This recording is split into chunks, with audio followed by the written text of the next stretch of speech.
आज रोजी police control रूमला 4 वाजेच्या सुमारास एक माहिती मिळाली की माननीय तानाजी सावंत साहेबांचे मुलगा यांना कोणीतरी घेऊन गेलेले आहे। हे माहिती मिळाल्यानंतर तात्काळ जे आहे सर्व टीम ऍक्टिव्हेट झालेली आहे। त्यानंतर तातडीने यांची माहिती घेणे सुरू झालेली आहे।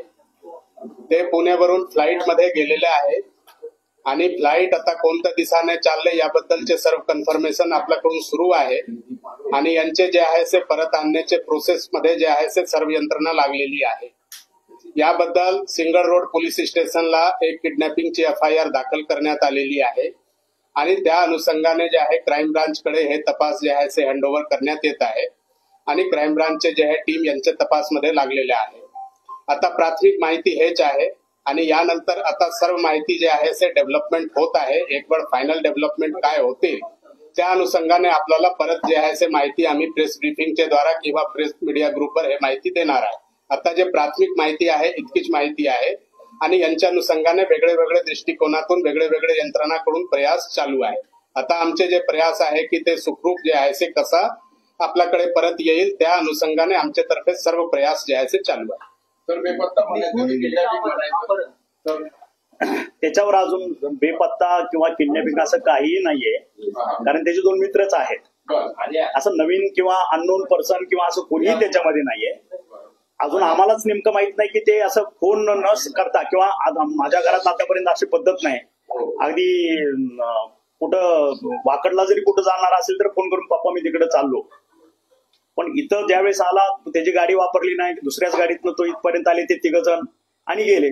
त्याच्यामुळे मी कॉशियस झालो की बाबा मला इंटिमेट केलं नाही किंवा माझा जो थोरला मुलगा आहे गिरिराज त्याला इंटिमेट केलं नाही। कम्युनिकेशन कंटिन्युअस असतं, दिवसातनं कमीत कमी 15 ते 20 फोन आमचे एकमेकाला होतात आणि त्याच्यामध्ये फोन आला नाही आणि अचानक हा एअरपोर्टवरती कशाला गेला त्याच्यामुळे मी कॉशियस झालो। म्हणून मी कॅम्पसमध्ये गेलो, कॅम्पसमध्ये सांगितलं की बाबा त्यांनी स्वतःची गाडी घेतली नाही, दुसऱ्याच गाडीने हे 3 जण त्या ठिकाणी गेले।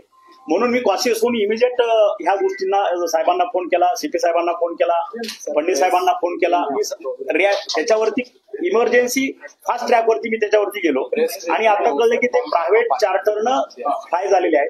आता कुठं लँड होत आहे ते अजून they are also trying at their level best. आम्ही आमच्या पद्धतीने प्रयत्न करतोय। We are waiting for result.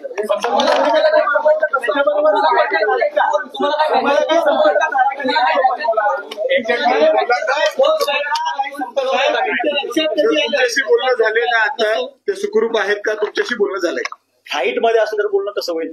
आपल्याला समजलं कसं फ्लाईट मध्ये? जो ड्रायव्हर सोडायला गेला होता तो ड्रायव्हर आला कॅम्पस माघारी, तो म्हणला की मी त्यांना सोडून आलो एअरपोर्टला, म्हणून आम्हाला कळलं की एअरपोर्टला आले। ते नेमकं कुठे गेले ते समजू शकतो? काही नाही, काहीच माहित नाही। ते ट्रॅकिंग करलं, घरात कुठल्याही चालू आहे, मित्रच आहेत।